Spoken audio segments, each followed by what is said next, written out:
God, when that happened. Boy, oh boy! The rain sure is coming in. We're trapped in the house, fellas. I guess we have no choice but to record a podcast. Oh, fuck. Okay. Alright. George, don't go into the rain. I'm coming back. Disclaimer! Crossing the Line is not a show intended to bully or harass anyone. Do not go out of your way to find or mess with the authors featured on our podcast. They make what we do possible, and we love them. And you. Thanks. Enjoy. Let's talk behind his back while he's gone. What do you want to say? Come on, you're running out of time. Contract is done. What? Oh. Okay, he's going away again. He's so smelly. His nose is huge, by the way. Have you seen it? He looks like a nose puss. I could jump in one nose and ring and jump through the other. I can...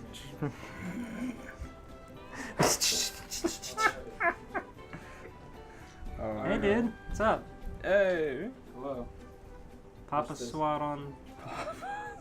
Papa squat over on the couch over here. Steven, move over. Oh, sorry. Do you have a question prepared?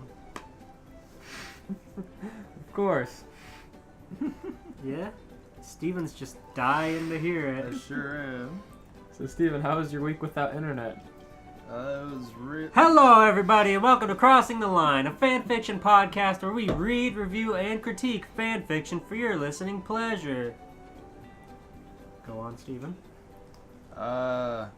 This week's episode is Spongebob Squarepants. Spongebob Squarepants. I can't hear you. Steven, go on.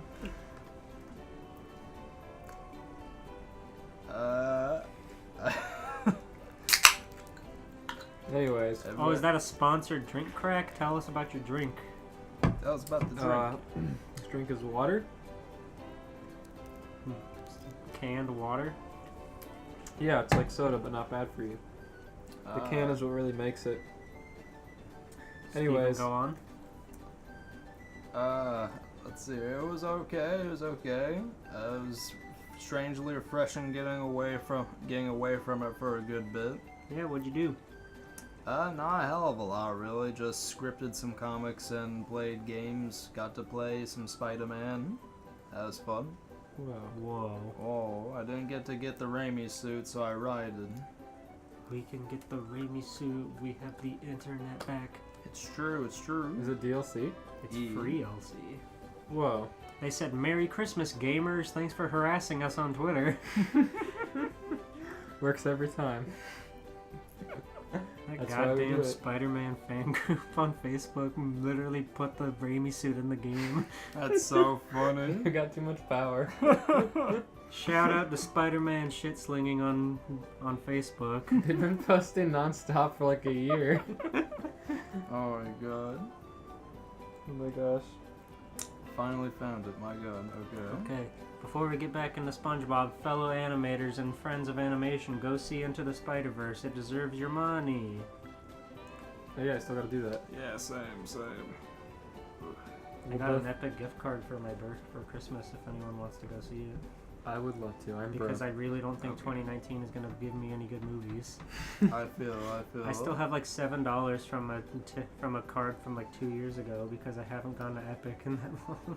I feel. I don't know, they have that one dog movie. By the time I'm committed to see a movie, it's always like free online, so I just don't. Same. That's a horrible thing to say! If it was still in theaters by the time I felt like going, I'd go see it. Right. They were Do you want to talk about your Ghostbusters fiasco?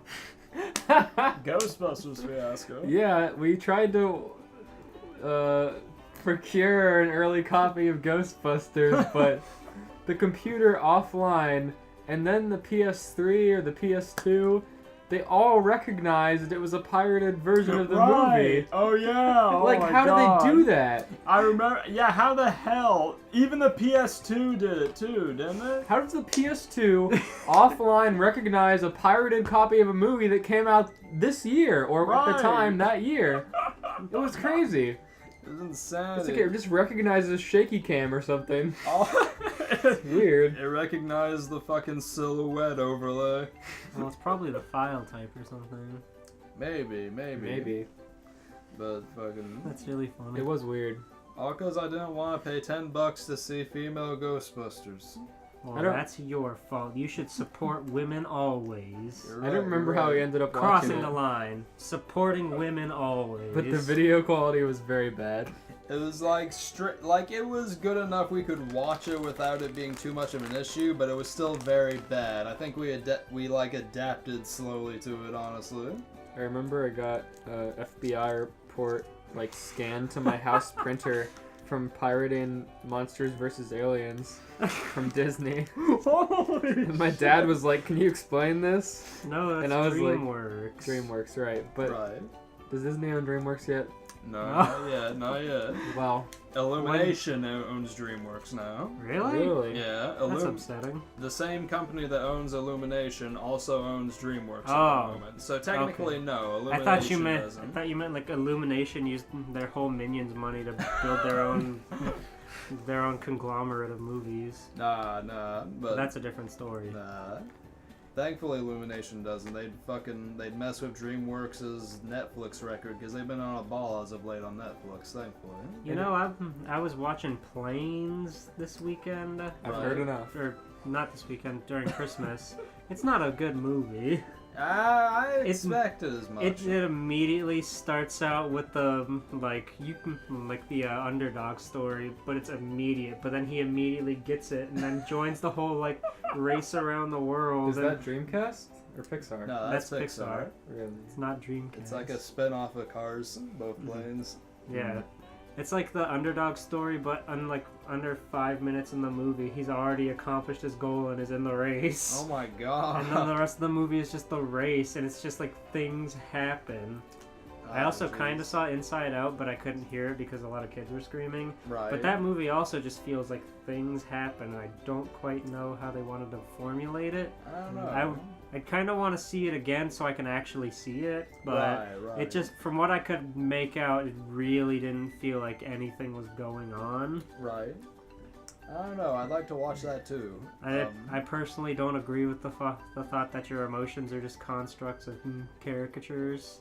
That made it feel very weird. Right. It's weird, but I guess it's just like how they're trying. It's a good way to like help kids kind of understand them a little What bit emotion more. are you? I'm pissed off. I'm the nostalgia critic joke. Don't make me think of Nostalgia Critic as being your anger emotion. You don't remember that? He reviewed Osmosis Jones and made that joke with some black guy. Yeah, with fucking Malcolm. That's so funny. I don't think it was Malcolm. I think Oh it was another no, black guy. Osmosis Jones wasn't Malcolm. You're right. You're Wow. right. It's Eddie Murphy. God, Eddie Murphy. Is that Eddie Murphy? I don't think it is. Is it Chris No. Rock? It's Chris Rock. Mhm. Yeah. That movie's a good movie though. I like Osmosis Jones. It's fun. It's got Bill Yeah. Murray in it. Yeah. Go see Welcome to the podcast. Go see Osmosis We Jones cut in out none of theaters. that. Also, go watch I have a- Bronx New Groove. I on have a Netflix. recording. I have a VHS recording of Osmosis Oh. Jones that has some ad in it because my brother and sister were arguing and my grandma couldn't hear me telling her to pause the recording on the tape. Oh. Did it somehow voice capture you trying to talk to your grandma? No, but it's just weird having like part of an ad and then it cuts back to the thing because I'm just like, Grandma, pause the thing, and then they're just like arguing, and it's a really weird memory associated with that movie. Otherwise, I like the movie. Right. I think your version sounds better. I'd like to see that. Anyways, what's everybody's experience with SpongeBob? It was like the most quotable friggin' show, like when you were a kid, man. It's still quotable today. That's part of its friggin' legacy at this point. It's pretty surprising how like actually old it is that we're so part of that culture. right. Because like when you think of us being like 10, 11, 12 years old, that would be after SpongeBob kind of had its prime run in like the really early 2000s. But it was still played so often on Nick, and the reruns were so consistent that it still kind of like permeated Nick. It's still Through does that to this 2010. day. I'm Oh, sure. yeah. If I watched it, I'm sure. It's like that and the Loud House are the only animated programs they'll pay for anymore. It's so weird how like that works. Same problem with Cartoon Network. If you guys watch that at all. They also have Rise of the TMNT, but they really don't show that one a lot, to my knowledge. It's like their lead. If of like their top 4, it's like the least. It's like the 4th one. I don't even think they have a 4th animated show. Like, not including Nick Jr. Let's see, there's SpongeBob, Loud House, one other one, and then Turtles. But I don't know. I can't remember which one that would be. Yeah, I can't think of the other one, Steven. I think maybe that's not true anymore. If it isn't, it isn't. It's the Loud House spin-off with the Spanish girl. Is that real? No. Yeah. They wanted it to be real. I don't know if they've ever done it. I don't know. Bring back LT Gray. LT Gray. Yeah, this is an LT Gray episode now. Steven, drop porn of Frida while we read SpongeBob fanfics. Alright, let me get my stylus. This is no longer an LT Gray episode. And he'll just do it in the background. Okay, what's everybody's favorite episode of SpongeBob? Band Geeks is iconic, but I don't know if that one's my favorite overall. But that one is very, very good. Oh, As you know, when you listened to the My Hero Academia episode of the podcast. Indeed. Yeah, that's right. That was a good episode. There's I that saw key in reference. here when I was looking that there was another one by the same guy that was the same thing, but it was Kaminari and Kirishima doing the chocolate episode. Oh yeah, I saw that one too. Oh my god. So I just imagine it's like I looked in. Present Mike screaming as the old head lady. I remember when they first invented chocolate. Friggin' Squidward in that one is just the dude from Class B. Is it there? The copy? Huh? Yeah, copy guy. I hate that guy. Stealing my mail, eh? You're lucky I don't report you to All Might. Well, I don't know what my favorite episode is, but my favorite joke is when Squidward walks out the back door of the Krusty Krab and sees the pirates with their pies and says, "Hey, are those pies for sale?" And then he goes, "No, these aren't pies, these are bombs." They were made in a factory. A bomb factory. They're bomb. Oh, that's too bad, because I was really looking to buy one. Fucking Captain pipes in. He's like, "Oh, hold on. We were just kidding about all that bomb stuff. That's $20, please. $25? A bomb? In the Krusty Krab.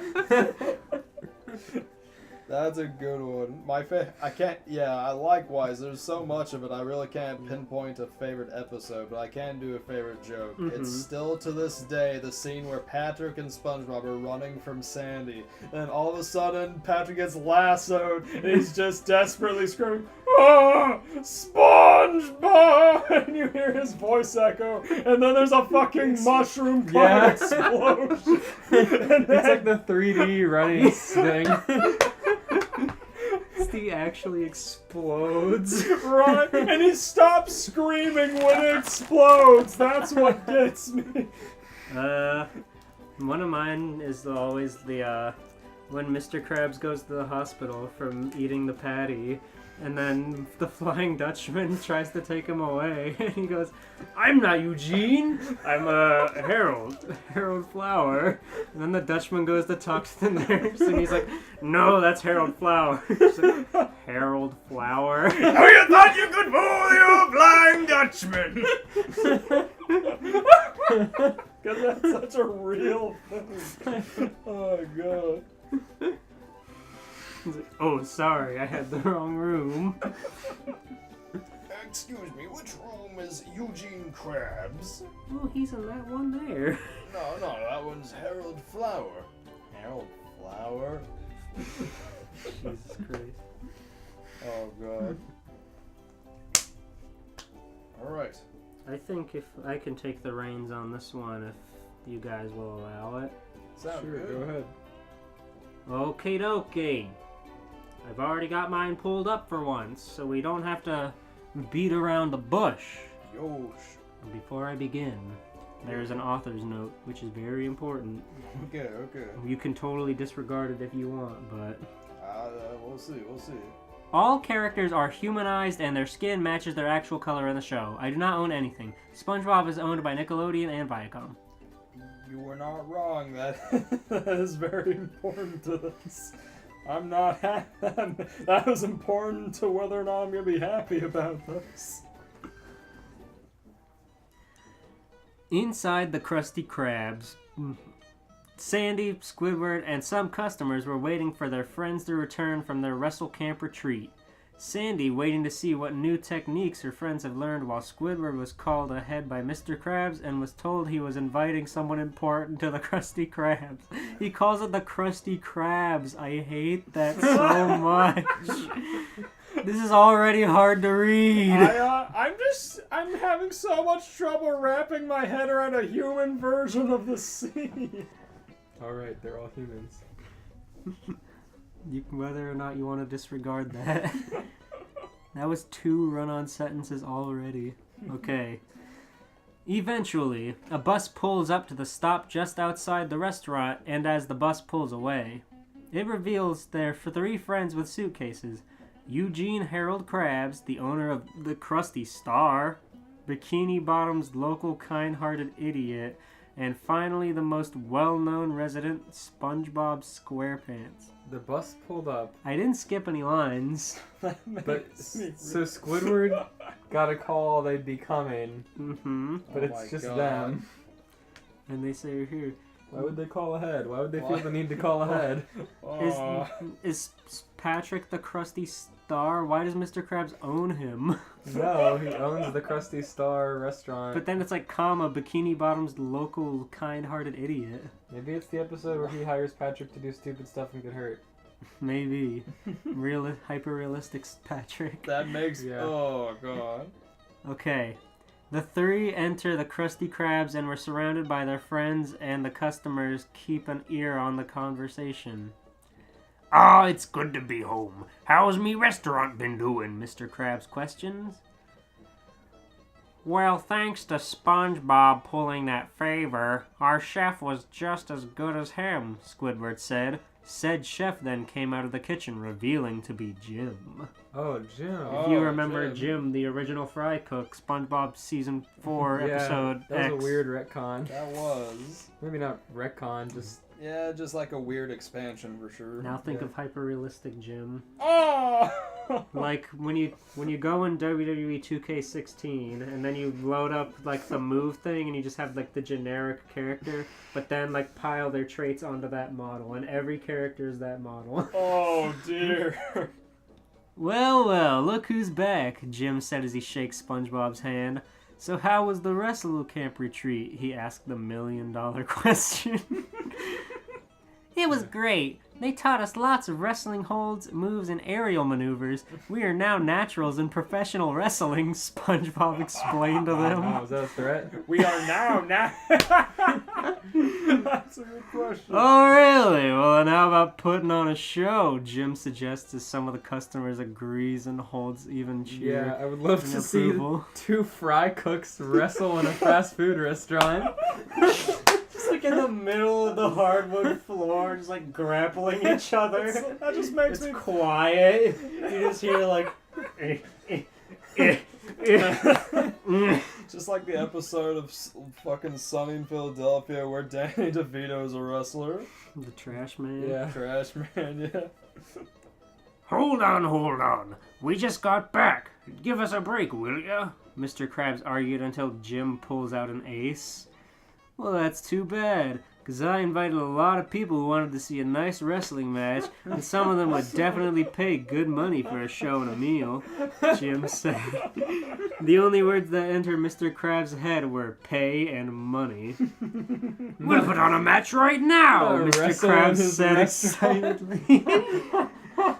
Jim shook his head in a combination of disappointment and amusement.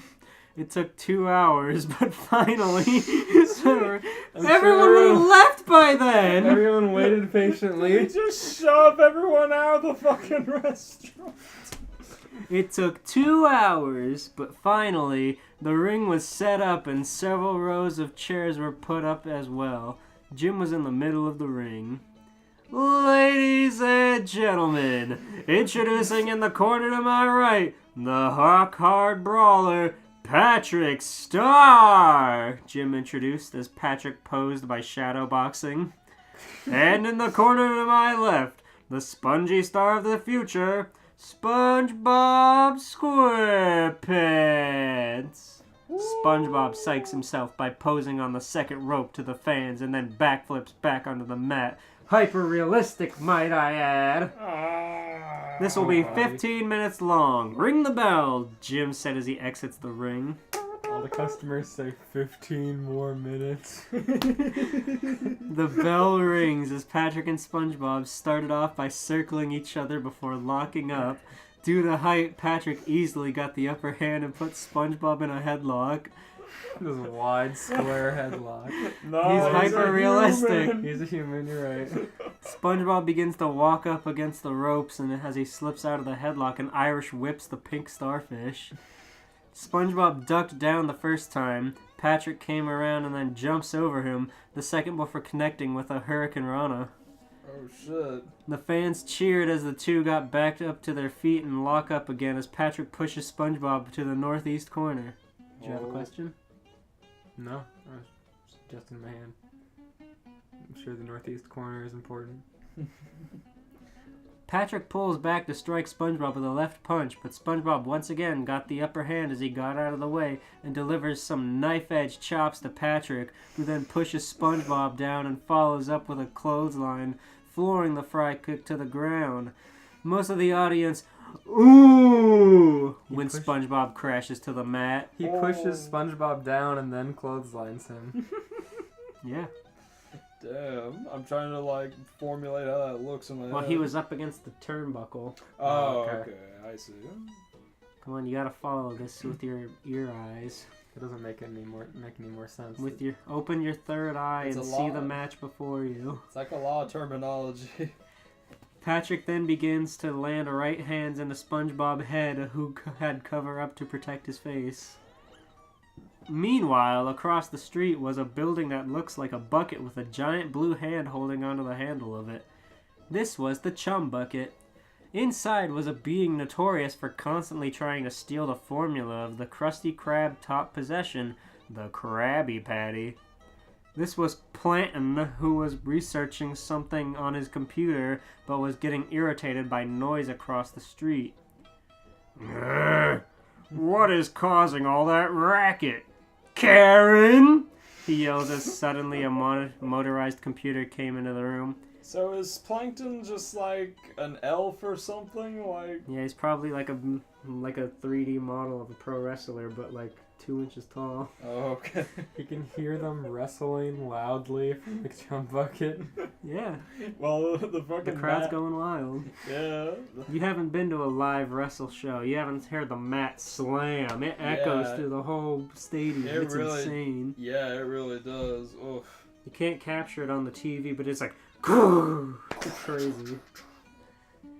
What is it now, Plankton? They, once again, Plantain, not Plankton. Plankton? Karen is also a human. She's a buff robot.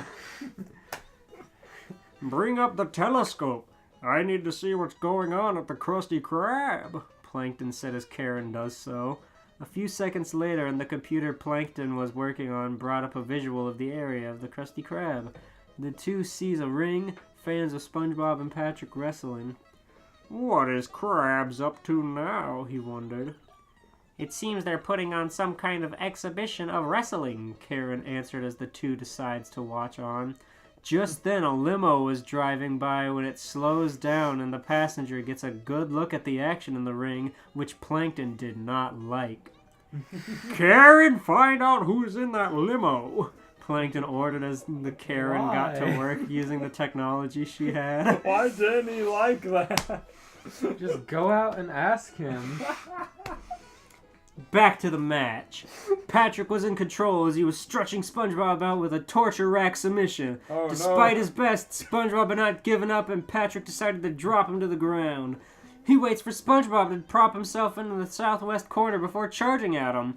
SpongeBob moves out of the way and Patrick collides into the turnbuckle. Ooh. SpongeBob takes the advantage and delivers a Falcon's arrow, or what he likes to call the Scallops arrow, and attempts the first pin of the match. How did he pull off a falcon arrow? Like It's a Scallops arrow. Fair enough, fair enough. 1, 2, the crowd chants along with the referees, but then Patrick manages to get his shoulder up. Do you think Mr. Krabs paid for a referee? Jim is the referee. He was in the ring. No, he was the man, whatever. I don't The know. announcer? Yeah. He's also the referee. I wonder what the what kind of match this is. Is Just it a normal, this- classic pinfall submission. First to bleed. Okay. First blood match. First blood. Come on, I want to see some blood in there, boy. Mother! They say, alright, I pinned him, and Jim says, no, it's first blood. Get back there. SpongeBob readies himself as he waits for Patrick to get back up and scoops Patrick into spongy suplex. Fisherman suplex in quotes. Oh. And once again pins him. 1, 2, 3! The crowd and shit. referee counted as the bell rung. The crowd bursts into a frenzy of cheers and Jim get back into the ring, microphone in hand. Ladies and gentlemen, your winner, SpongeBob Squarepants! Jim raises SpongeBob hand in the air as the small crowd continues to cheer. SpongeBob! SpongeBob! SpongeBob! SpongeBob! Why do you have to specify this took 2 hours? It really lessens my believability that people stayed around to watch. Oh, true. I just love thinking of how poor Patrick got stuck in a fisherman's suplex, which is like when you hook their legs so they can't kick out. Poor Patrick is off his center of balance. He couldn't do shit. He's hyper-realistic, Patrick. Author's note. That's all for this intro. SpongeBob wins his first ever match. Who was in the limo? Find out in episode 2 of Bikini Bottom Wrestling. Woo. There's no episode 2. No! But he did put stats of SpongeBob and Patrick if you'd like to hear them. Okay. Yeah. SpongeBob Squarepants, fighting style, technical and high flyer. Signature is dire scalp strike, 3 karate chops followed by 1 to the face. Oh. Crossface and Scallops arrow. His finishers are the moonsault, spongy suplex, and super Scallops arrow. Oh, The shit. Falcon's arrow from the top rope. Oh, shit. And Patrick Star, fighting style, brawler, technical. Just imagine like those My Hero mid splashes. Right, I was right. hoping they try to make up how tall they were. Yeah. Signature is forearm smash, inverted backbreaker. Oh, shit. Finishers starfish clothesline, ripcord clothesline, sea urchin sting, a 1-2 punch combo followed by a spine buster. If you'd like to send this in simple OC or to go against SpongeBob or Patrick or both in a review, then it would be much appreciated and you're more than welcome to. I'll basically just do a coin toss to see if they win or lose unless you want to choose the outcome. I'll also give a special thanks to you at the beginning of each chapter to show you're contributed to this. Also, I would like to get constructive feedback on things you would like to see. He just wanted somebody else's OC to be in the limo? Sure. Damn, that's a shame. I was excited. I wanted to know who was on the limo. You should message him your OC. Okay, I will. Message him your pornography. There was one comment. Krabs could give Scrooge McDuck money-saving tips, except he doesn't give anything for free and Scrooge wouldn't pay for any tips. What is... Okay. Alright. Good points, good points. Good point. So, Woo!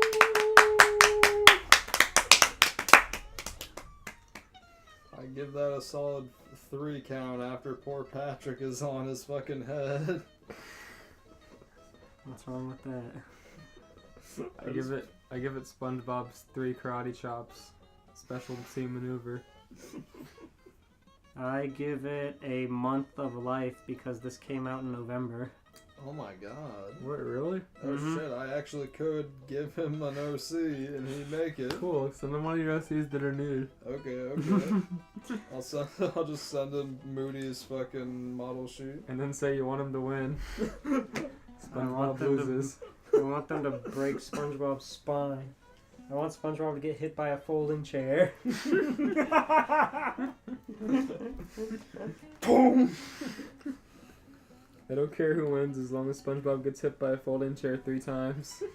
Even if it's DQ, it has to happen. Oh my god. I want Squidward to turn heel.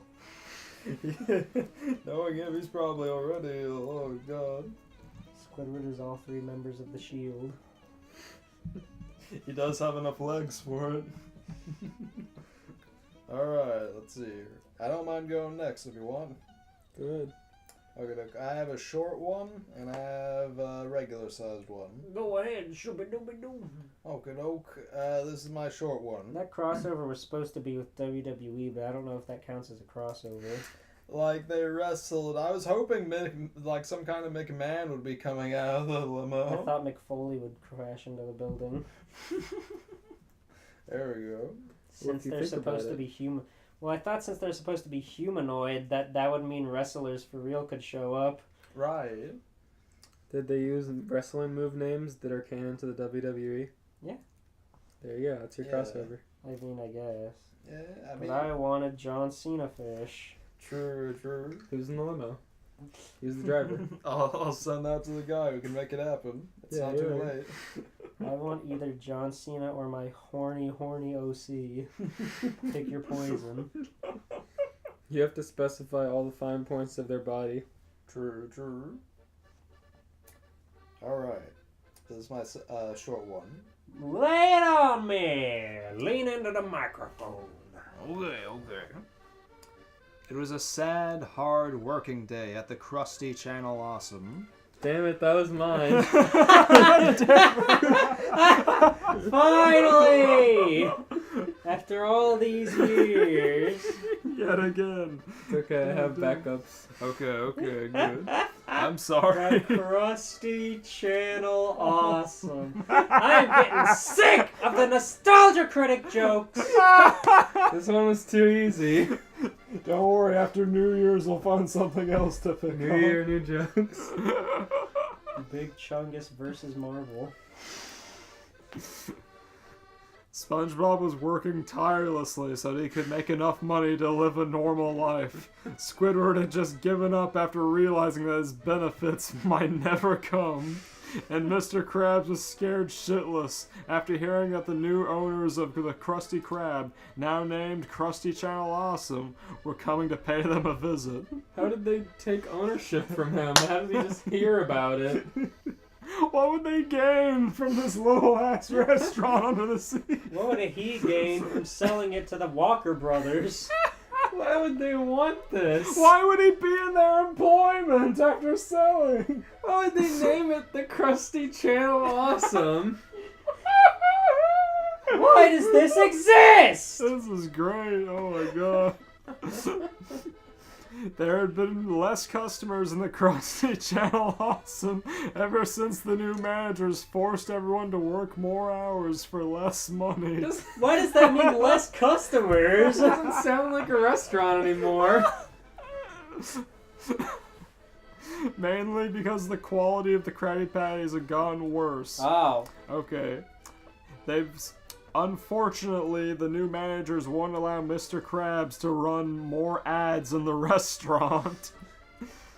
In the restaurant? Yeah. Advertising the thing they make money on? Inside of it. As the day had gone by, the restaurant was almost empty. They had made barely any money that day, and the money they did make was going right to the new managers. This is why the new managers were paying the Krusty Channel Awesome a visit. Oh no. Oh To shit. collect. They said they already got most of the money. Right. They're gonna get the rest. Oh god. As Squidward cried to himself, he noticed 3 men had walked into the restaurant. Okay. Take bets on which 3 men walked into the restaurant. Doug, Rob, and Malcolm. Malcolm the Muscle. What's the name of the head guy with the mustache? Yeah, Mashad. Mike Mashad. Yeah. My money's on that too. Celia Mashad, Nostalgia Critic, and Tamra. But they just called her a guy. Tamara's never seen her vagina because she's a guy. Oh god. Tamara has never seen her puss. Don't make fun of Tamara, she's pure. She's never seen so many things. She's never left her home. Are you doing laundry while we're recording a podcast? Yes, you won't pick it up, it's fine. It's okay. To his horror, it was the new managers. Oh, I thought you said to his whore. Like Rob just called to some woman. To his right was his whore. Sandy. To his horror, it was the new managers. As they walked up, Squidward worked up all the courage he had to greet them. Hello, Mike Mashad, Doug Walker, and Rob Walker.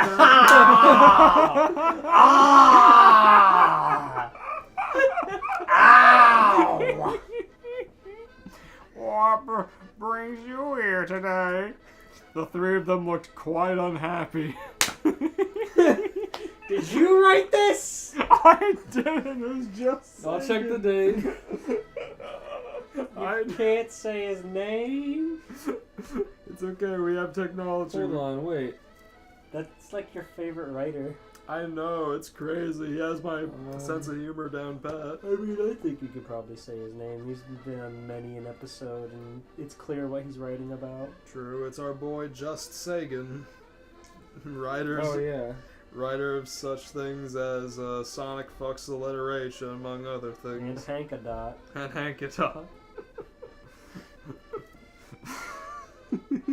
It was written a little 7 months ago. So right when they changed the channel. Yeah. Yeah. It's here. People are asking to change the channel, and this man's just writing this terrible fan fiction. Just taking advantage of all the controversy.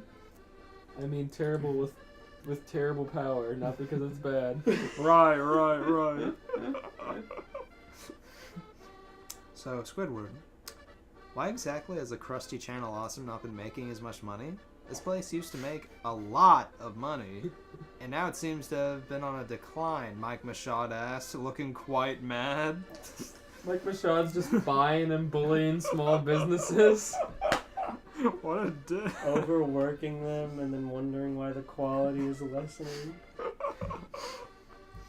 Squidward knew why they were losing money, but he was too scared to say it. Oh god, I gotta be careful with this one.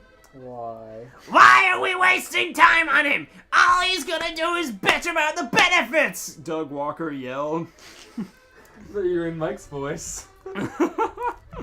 Oh god, I forgot how Doug Walker screams. Why are you? That's not it. It's more high. That sounds like a tribal yell. Wow! Boom, boom. Mike Mashad looked back at Squidward and noticed that he was about to start crying. Why doesn't Squidward quit? Don't worry, Doug. Squidward knows better now. Let's go pay Spongebob a visit. I'm sure Squidward will be able to explain things when we come back. The 3 walk... The 3 of them in suits, just walking in and posing. Suits and sunglasses, walk in sync. Poor Squidward, he's on the brink of tears. They're all just looking at each other deadpan. God. The 3 walked into the kitchen. Squidward started bawling as soon as the door shut behind them. Poor Squidward. Inside the kitchen, the 3 noticed how tired the normally happy Sponge was. SpongeBob! SpongeBob quickly looked back at the 3. Hi. I didn't know you three were coming by. Rob Walker didn't want to waste any time. SpongeBob, listen! This place has been making less money. You better tell us why, or we will lock Patrick and Sandy in the attic again. Rob Walker knows his personal friends. He's Jesus. done this before. He didn't want to waste any time just dueling out a fucking physical threat. I hope we can get Just Sagan on the podcast. That would, Message him. It'd be good. that would be great. Oh my god. SpongeBob's fake smile quickly turned into a sad frown.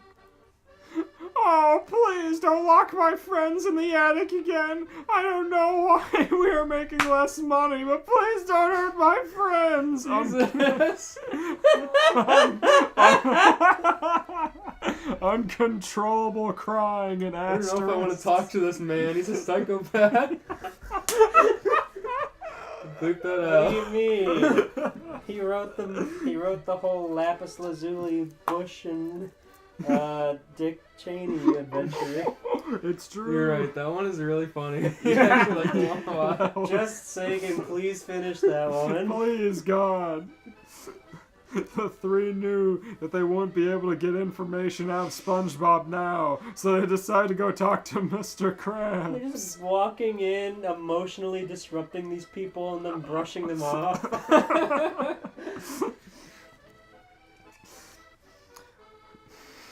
Well, SpongeBob, as long as you work harder, we will leave your friends alone today. What can he do? Lock them up. No, I mean, what can SpongeBob do to work harder if there's no customers? Work harder. Oh my god. The three walked into Mr. Krabs' office while SpongeBob continued to cry. Oh. As soon as Mr. Krabs saw them, he nearly pissed his pants. Oh, hello there! Shut up! You talk when we say you can talk! Mike Michaud yelled. How did they buy this place?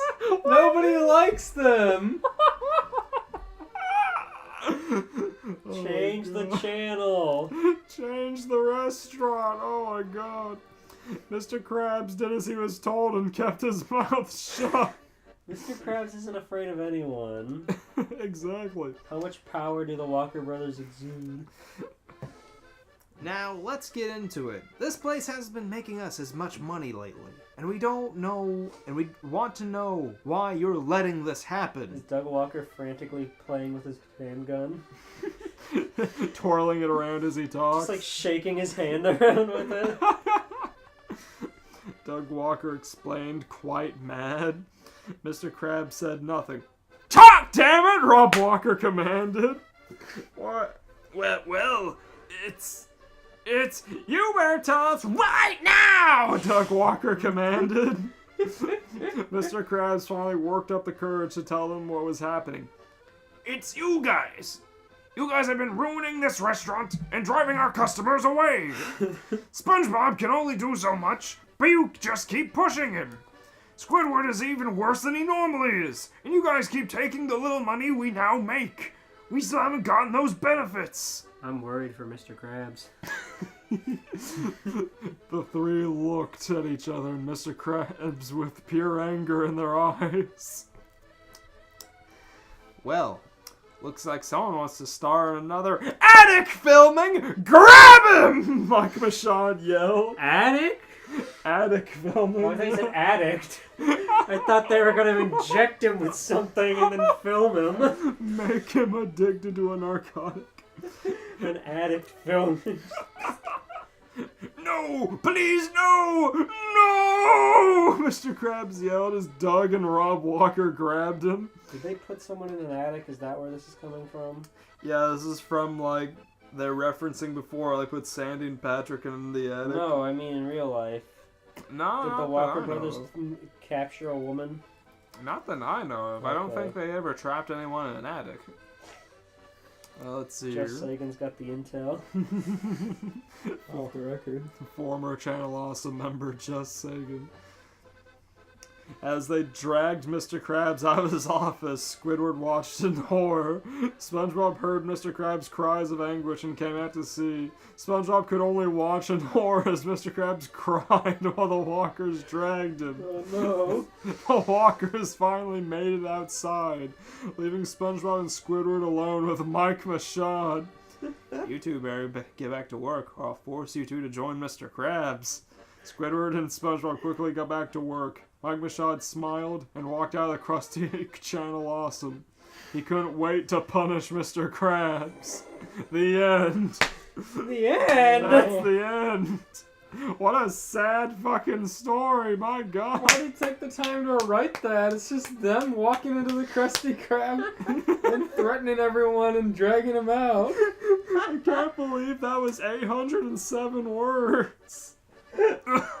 All they did was bully everyone that they hired somehow. I like the thumbnail for this one a lot. Yeah. It's really good. I like that Rob is in the foreground. Alright.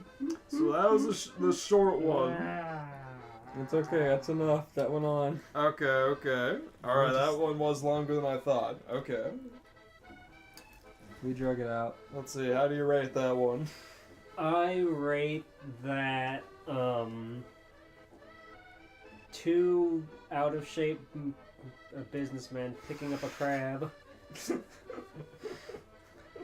I rate it the Out of sound of Rob Walker's fingers tapping impatiently on his leather suit. I rate that the muffled screams as Mr. Krabs has to get taken out of the attic. I like that they dragged him out of the building to put him in the attic, though. They don't have an attic in the Krusty Krab. Ah, true. They gotta go to they gotta go to the normal Channel Awesome and stuff them up there. The normal Channel Awesome. That's so funny. Alright, I'll read one of my other ones. Yeah. It opens with some more water. This must be my last quarter. If you lose us this round, it's coming out of your paycheck. Harry sighed and rubbed his temples. He'd never been very good at video games to begin with. That was more his cousin Dudley's area of specialty. But playing them with Mr. Krabs was extra stressful. Mr. Krabs had the annoying habit of concerning himself more with the quarters they spent on the game than the gameplay itself, which was very distracting. I'm really mad. This was not the crossover that it says it's gonna be with. Apparently, it's also this. It was not intentional. Okay. You love your Harry I Potter. do, but this was not intentional. I got you. On the screen, Harry's character exploded in a shower of reddish pixels, and the words "You died" blinked red against the black background. No! Cried Mr. Krabs. He began to sob, defeat apparently too anguishing to bear. He wasn't even playing. Right. Look, Mr. Krabs, don't cry. I'll pay you back, said Harry. Mr. Krabs cheered up. Do you know what the exchange rate is between galleons and quarters? Harry asked. But Mr. Krabs wasn't sure, so they agreed Harry could pay Mr. Krabs back after they looked it up. For now, though, the pair was out of money, so they had returned to leave the arcade in the mall. What is this? The mall? You're hanging out at the mall. Great. But as they approached the great oak front doors, a familiar face came bobbing towards them through the crowd. Who is it?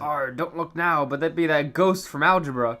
That ghost whose name is Terry, Mr. Krabs told Harry, keeping his voice low. But it was too late. The ghost whose name was Terry had already spotted Harry and Mr. Krabs, and he was approaching them morosely.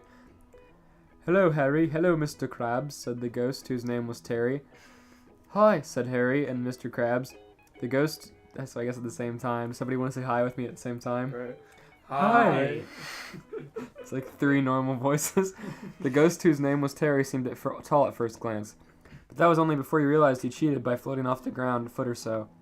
He was vaguely transparent and pretty much white, shaped like an oval who'd been cut in half with a jagged-edged scissor, or like a sheet that had been draped over a floating basketball, and then the bottom half had been snipped by jagged-edged scissors. or like a valentine, but the person who made it accidentally cut on the wrong side of the paper, the side they don't fold on. And then they took one of the heart halves and turned it white and somehow stretched the pointy side back out to a full rectangle and then cut off the bottom with a jagged edge scissor. So, like, maybe I'll walk home with you guys, said the ghost whose name was Terry. They met him at the door, so he was probably going into the mall. Right. I don't know So- who the ghost whose name was Terry. It's an is. OC, it's why they specify the name like that. Oh, okay. Probably. Great. Because I looked it up and I didn't find anything. Maybe you won't, though. You don't have to. You don't have feet, Harry pointed out. And this was true. Mr. Krabs nodded in agreement. It be true, lad, he muttered. But Harry and Mr. Krabs didn't want to be rude. So they let the ghost whose name was Terry accompany them outside, and they all began to walk, scuttle, etherly bob in the direction it happened to live in. The unlikely trio stopped when they reached the edge of an abandoned construction site. What is this? Or, what is this? Asked the ghost whose name was Terry. It's an abandoned construction site, said Harry, trying to be helpful. And this made sense to the ghost whose name was Terry, and they started to walk through the abandoned construction site. I hate all these stories and fanfics that imply that the sea creatures are the same size as human beings. Right.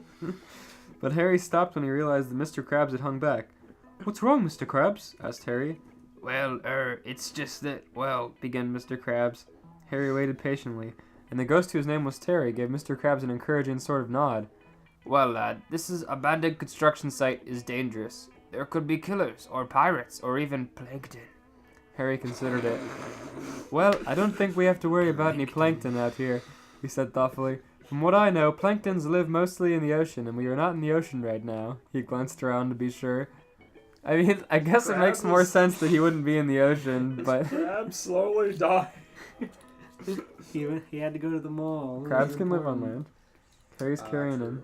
Or no, he's holding back now. So he's not.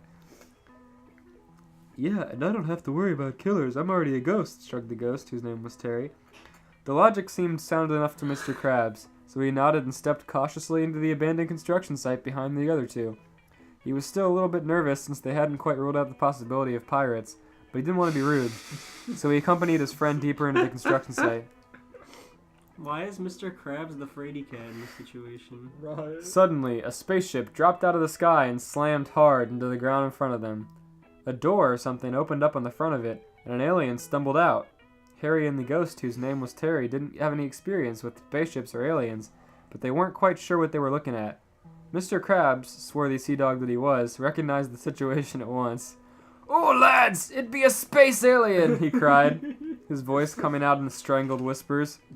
Harry nodded in approval. "Hello, alien," he said cordially, stepping forward and extending the hand. The alien took it, and they shook. The alien was unlike anything Harry or the ghost, whose name was Terry, had ever seen. He looked mostly like a centaur, so actually quite a bit like something Harry had seen before, but covered in blue. Now this is where you're gonna be like, oh no. Oh god, The alien was a centaur who was covered in blue and tan fur. His face was mostly humanoid, featuring eyes and ears where they should be, if slightly larger and more angular in shape. On top of his head, two stalks poked up towards the night sky, with eyes mounted on the end of each one. The eyes... I really don't like where this is going. I'm glad you guys remembered this stupid creature. How could I forget? The eyes swiveled this way and that, surveying the darkened... Okay. Surveying the darkened... Why is the ghost who was Terry here? Why is anyone here? Continue the description, oh my god. The eyes swiveled this way and that, surveying the darkened construction landscape around them. The alien's tail was long and prehensile, sporting a powerful, dangerous-looking, and definitely curved blade somewhere near the end. His burn was dark and smoldering, lightly smoky, covering most of one flank and smelling of charred meat. His burn? His burn. Okay. You know. His hooves were almost dainty in the way they carried him, stumbling to meet our heroes. Greetings. I am Elfangor Cyrinel Shamtul. Shut up. said the alien in regular quotation marks because the author was way too lazy to use less than and greater than symbols. An alien. I am an Andalite. I have come to warn you of a terrible doom about to befall your entire species. I'm mad that Mr. Krabs has to put up with this. Harry, Mr. Krabs is gonna become an animorph. Harry, Mr. Krabs, and the ghost whose name was Terry recoiled in shock. Oh no! Oh no, Mama Krabs! Exclaimed Mr. Krabs in definite worry. Harry threw him a look. Wait, what? He said. I'm concerned for me mother, Mama Krabs. She doesn't deserve terrible doom, explained Mr. Krabs. But he said I just thought that he was talking about people, said Harry. Mr. Krabs looks confused. What? It didn't matter. What can we do to fight this terrible doom, Harry asked, addressing Alfangor Shinnernail Shamtul once again. That's one of these. You may use the power of Andalite morphing technology, said Elfangor SS, and he produced a small bluish cube which glowed faintly with an otherworldly light. Why is it Harry Potter, Mr. Krabs, and a ghost nymph called Terry? And Animorph! Literally otherworldly, though the ghost whose name was Terry because it came from another world. Harry, Mr. Krabs, and the ghost whose name was Terry stepped forwards and pressed a hand, a claw, and a spooky white appendage against different sides of the cube. Only the spooky white appendage actually went right through the cube, so nobody was sure if the ghost whose name was Terry could really receive the morphing power. Harry and Mr. Krabs felt kind of electric shock, only pleasurable, running through their fingertips. Whoa. The ghost, whose name was Terry, could not feel, so again, still not sure if he got it or what. With this power, you may transform into any creature you can touch, said the alien with the long name. Great. Awesome, said Harry. Coral, said Mr. Krabs. Coral. The ghost whose name was Terry looked dismayed. Ronnie, it's Pearl. Coral is definitely out. How about another way? Corral! Ew. Now go. The Yerks Sounds all approach. old and crusty when you say it. The three took off running. As they ran, Harry glanced over his shoulder to see more alien spacecrafts touch down. Another Andalite step out of one, morph into something gigantic called an Anturian bog, and take a bite out of Elfangor Sirenel Shamtul. Don't stay in morph for longer than 2 hours, called Elfangor Sirenel. You just got a bite taken out of him. Still telling him advice. I'm mad that I recognize all this terminology. The next day when Harry woke up, he was sure it had been a dream. Harry, Mr. Krabs is here. It doesn't say who it was.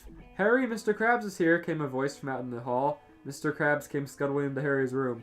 Mr. Krabs exclaimed. They slept in the same house. Whatever they're doing. This grown man knocked over to like the Dursleys' house and said, "Hello, is Harry here?" Giant crab fucking slamming in his Cartoon character. Vernon would have a heart attack. fucking Vernon opens the door. Oh, True, He'd probably haven't shoot addressed with that a he's- harpoon gun. We haven't addressed it's a ghost, a cartoon character, Harry Potter, and then Shamtul. You in high spirits today, said Harry, switching on the news. Still no information confirmed as to the identity of the thief, the reporter was saying. She turned to a bank teller who was rather short and had to stand on tippy-toe to be seen in the frame. Bank teller, can you share what you know regarding the break-in? Asked the reporter, tilting the mic towards the teller. Yeah, it was weird, you know. Look, we had the money, and then the safe just opened, like from the inside, like something morphed, something real small, and just went in and took all the money and opened the safe and left again, but we don't know for sure. There you have it, folks, the reporter was saying, but Harry wasn't paying Is Mr. attention. Krabs abusing his Animorph power? He's already To steal money. And then Harry says, wow, you're in high spirits. Did you rob a bank? Is that what's going on? Yes! There you have it, folks, the reporter was saying, but Harry wasn't paying attention. Instead, he was looking at Mr. Krabs' bulging pockets, over which hung the distinct odor of American money. Distinct. This probably isn't what we should be doing with his power, Harry said. This- Now look, I'm Are they pretty in sure London or not? they're in America now. That's where the Animorphs. Then why Touchdown. is Harry still carrying around galleons? It's wizard money. Yeah, okay. He can teleport. No, he can't. Oh my god. This probably isn't what we should be using our powers for, Harry said thoughtfully. Now look, I'm pretty sure I saw the assistant principal of our school at the construction site last night. Your We should follow. Hello! You better not tell me that No, Mr. okay, Krabs hold on. attends Harry Hogwarts. said that. Harry said that. Oh, okay. But he's Oh my he still God. said our school. So Our American school. he may or may not be referring to the school they both go to. I'm mad. Let's get iCarly in here too, why not? And a ghost who's called Terry. Okay. Now look, I'm pretty sure I saw the assistant principal of our school at the construction site last night. We should follow him and look for clues. It be true, admitted Mr. Krabs, slightly ashamed of himself for robbing a bank. Only slightly. Well, they didn't talk about the assistant principal of their school being part of the situation until now. They're just talking about it now, like, you're making that up, Harry. You didn't see that last chapter. Later that day, when school started up, Harry climbed into his locker and morphed to green anole. A what? Oh, okay, turn into a lizard. Oh. Green and old. He slithered into the assistant principal's office. I swear to God, if I see He- Mr. Krabs. What if he morphed into, I don't know, a crab? A giant cartoony crab. A giant God. cartoon crab? Wouldn't that be weird if that was in the same world as Harry Potter and also in America and also in high school? And Animorph. Also with Animorphs. He slithered in. He demorphed to be sure he was in the right place and then remorphed. Luckily, the assistant principal didn't notice. Huh? Was Is that he in a there? was that a wizard kid and then back to lizard? Did I just see a boy for a frame? Are my eyes playing tricks on me? Why do you have to transform to make sure? Did that particular breed of lizard not have eyes? Nah, those are like the lizards we have in Florida. That's like the Great. fucking. My Go God. on. Okay, the assistant principal is gonna sound like a grumpy old man. Okay. Look, all I'm saying. It kind of sounds like Mr. Krabs. Never mind. Just be Doug Walker. Yeah. Look, all I'm saying is that I'm just gonna be a sad old man. Look, all I'm saying is that you should sell chairs that are more accessible to people like me, alright? The assistant principal was saying irritably into the phone. He slammed it down in the receiver and rubbed his temples. There was a knock on the door, or at least there would have been if the ghost whose name was Terry had corporeal hands. Instead, a sliver of white silently on the side of the door a few times, appeared on the side of the door silently a few times. Yes, come in, said the assistant principal, and the ghost whose name was Terry floated in through the door. Hello, Mr. 3? I just wanted to know how your day is going, asked the ghost whose name was Terry. Excuse me? I guess his name is Mr. 3. Mr. 3? I swear to The God. Candle Man! If we're talking about the same Mr. Calm Three, down. It's probably not a One Piece character. Probably. You don't I'm think it's the really fancy mad. man that's made of candle wax? What huh? other Mr. 3 is there? I'm gonna pull my nose. You say that every episode! I'm not alright right now. I'm crying. You're on thin ice, mister. What kind of world is this? This is the high school trope done to the absolute worst machination. Mr. Krabs is in high school. A Mr. fucking 3 ghost. Mr. 3 is more the powerful than principal of Mr. the Krabs. Assistant principal. Assistant principal. Who's principal? I'm gonna try not to read ahead so I can be surprised. Me. I'm the principal. May as well be. Assistant Principal 3 sighed. Not well, he remarked. It's just very difficult to sit in the standard human chairs with Andalite hindquarters, you know.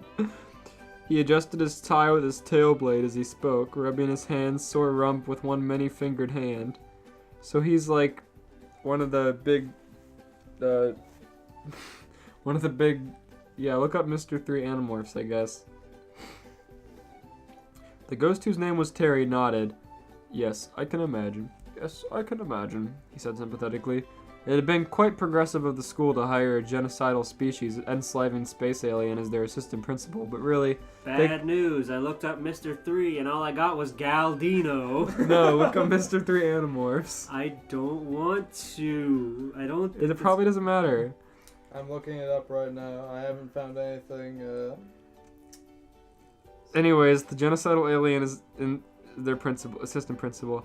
At times it felt like his hiring had been nothing more than a political move by the school board to appear more diverse. But Assistant Principal 3 didn't like to think like that. He preferred to believe it was based entirely on merit. So what can I do for you, Ghost who... Oh, so what can I do for you, Ghost whose name is Terry? Asked Assistant Principal 3. Well, I'd like to know where you were at any abandoned construction sites last night. Aha, Harry thought. Now they had reached the heart of the matter. I forgot Harry was a lizard in this room. Also. Aha! He As thinks. the camera zooms in on this tiny lizard, With glasses and a scar. sticking his neck out trying to mate. The ghost whose name was Terry had reached the same conclusion Harry had. There had been something suspiciously familiar about the Andalite who had turned into an Antirian bog and eaten Elfangor Cyrenel Shrimtel last night. Harry watched closely to see if Assistant Principal 3 reacted at all strangely to this line of questioning. So he was also there last night, touched down on a ship, and took a bite out of the other one with his like normal sized mouth for some reason. Assistant Principal 3 stiffened. His hand crept towards the Dracon beam he had kept taped under his desk at all times. He began to sweat and loosened his tie further still. He swung his tail blade at the throat of the ghost whose name was Terry, but it passed harmlessly through. Drat, that didn't work, was written all over Assistant Principal 3's face. Still sweating, he needed to come up with an answer, and fast. The kid was onto him. No, he offered. Oh, okay, bye then, said the ghost whose name was Terry, and he floated back out through the door. Harry slithered after him, reasonably disappointed. Slithered. He had been so sure that the Assistant Principal 3 had been there at the construction site. All he did was sweat and say no. I mean, he swung at him with his tail, and then he was like, no. And Harry was like, well, that clears my mind. As Harry left, he heard the Assistant Principal 3 mutter, phew, that was close. He really bought that story about me not being on any abandoned construction sites last night. Luckily, since I'm quick on my feet, I managed to falsify information which led him to believe that someone else was the one who ate Prince Elfangor Cyrenel Shrimtel. Little does he know that it was me who ate him! Me is capitalized. But Harry wasn't sure what this meant, since Assistant Principal 3 had clearly already shrugged himself off of any wrongdoing. By the way, we looked it up. There's no characters from Animorphs named Mr. 3. Okay, well they haven't confirmed it's One Piece Mr. 3. I don't know how they would, but... How would they confirm Mr. Krabs goes to high school? I don't know. After stealing... We haven't seen him in the school yet. He could have just been referring to, like, Harry's, like, school. I don't want to believe that. Later, Harry followed Assistant Principal 3 into a supply closet and discovered a passage into the Yerk Pool. After that, the Yerk Pool. The Yerk Pool. Yeah, it's like a weird term from Animorphs. It's their horny mating ground. Yeah. Oh. After that, he convened with his two friends. His two friends, right. The only other two we know. Mr. Krabs and the ghost named Terry. We have to go down there, guys. It's horrible. People screaming and everything. Mr. Krabs was rubbing his chin with a claw. Is there money down there? Mr. Krabs, you already robbed a bank! You don't need any more. Bang! More! Harry hadn't thought to How did he check. get away with all the money? Yeah, that's a good question. How do you, like, squeeze it through the gaps and then... How did he like? I understand he could get so Maybe small to get in slide there, it, but yeah. how did he get out? What did he touch to turn into? Maybe there's, like, a safety mechanism to get you out if you get trapped in there. The guy said like the door opened and the money was gone and that was it. You can't turn invisible, Mr. Krabs. Mr. Krabs says, is there any money down there? And Harry hadn't thought to check, and he considered the question at length. Well, judging by the sheer number of people I heard begging for death, I would say it's likely that at least some of them have pocket change. Maybe some have even dropped some money on the ground. Mr. Krabs was all in after that. and the ghost whose name was Terry didn't really have anything better to do, so they all headed back to the school and went down to the Yerk pool. Uh-oh, commented the ghost whose name was Terry. It was a nightmarish hellscape of torment and agony down there, complete with brain-stealing aliens, monstrous worms, construction equipment, screaming children, peers, and even everything awful. Gosh, is this ever bad, observed Terry. But there wasn't anything they could really do. They tried mounting an escape plan, but they failed. I guess we have to be trying this again some other time, said Mr. Krabs, as they made their harrowing escape. It was true. Their harrowing escape.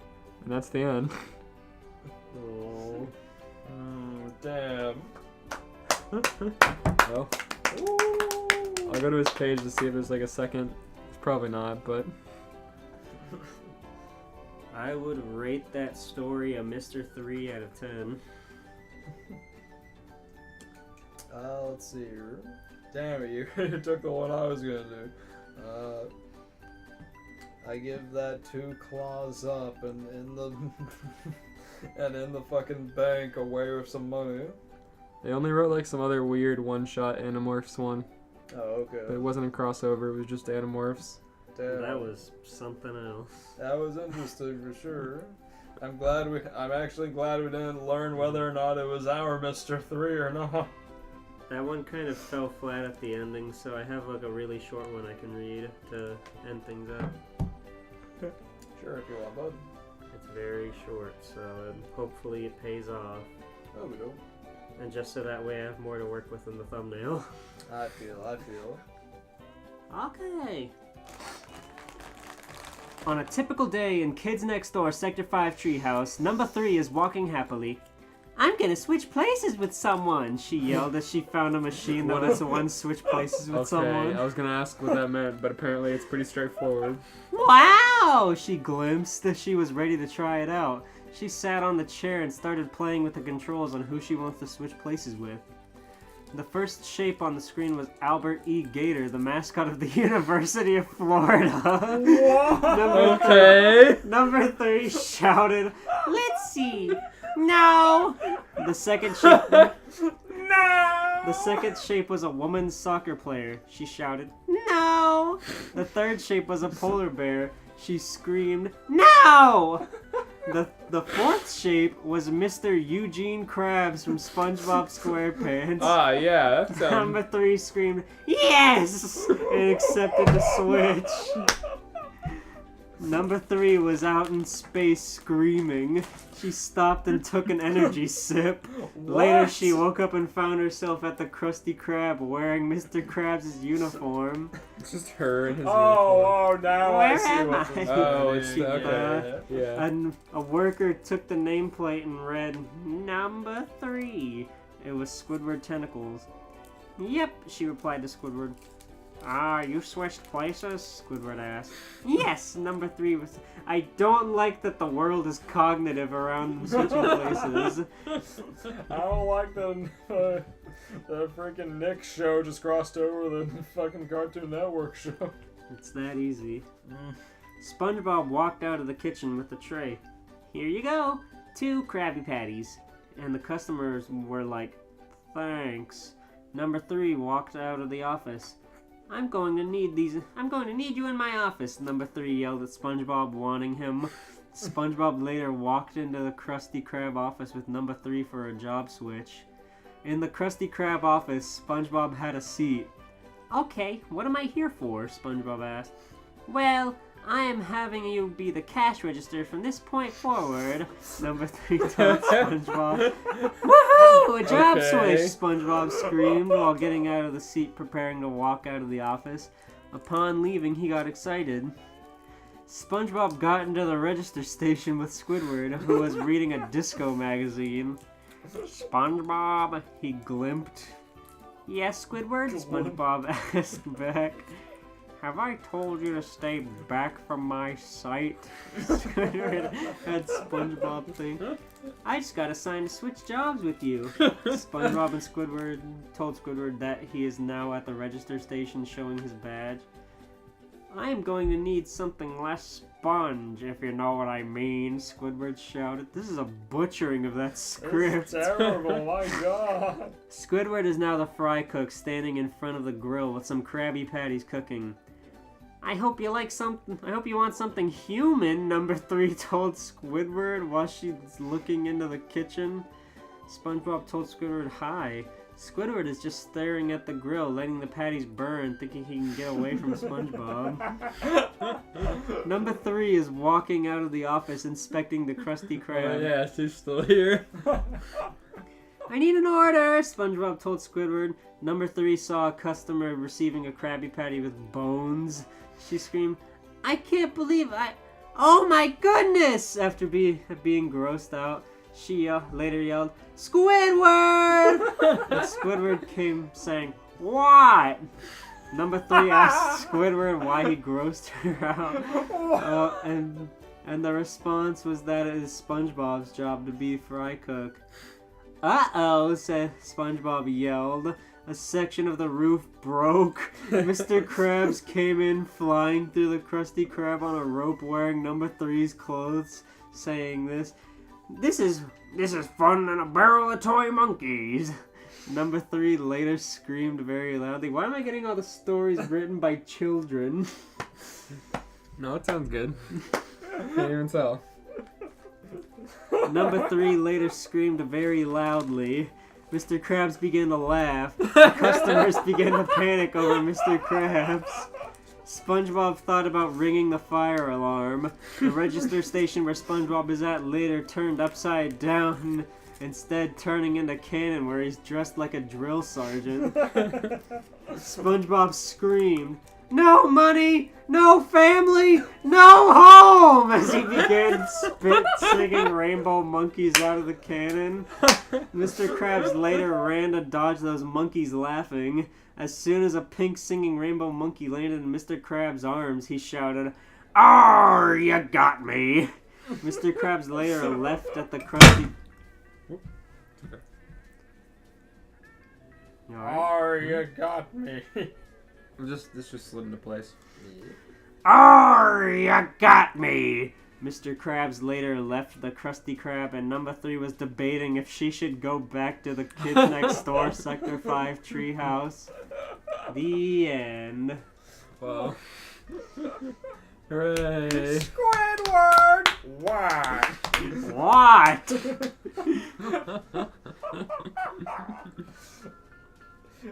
I rate that no home, no family. No money, no family, no home! I rate that a solid capital W. What? It was so hard to follow the narrative. I rate that Mr. Krabs wearing a 2 sizes too small number 3 sweater. Oh my god. Maybe it's just the fever I have, but now that adrenaline has gone straight to my head, and I feel woozy. I feel. Oof. Steven, would you like to talk to the fans of the podcast personally? Yeah. How you doing? I'll kill you. Great. Wonderful. Wunderbar. Alright, that's the podcast. Hope you all have a wonderful rest of your year, and thank you for this year you spent with us already. Tune in next time for the 25th episode / 1st year anniversary. Hooray! I have an idea of what we can do, but I'm going to keep that off camera. Oh, okay. Okay. Good night, America. Have a good new year. Share us with your friends. Please. We need views. Please don't put us in the attic. Don't put us in the attic. If you don't share us around, the Walker Brothers are going to torment us. Hashtag change the channel. Hashtag change the channel.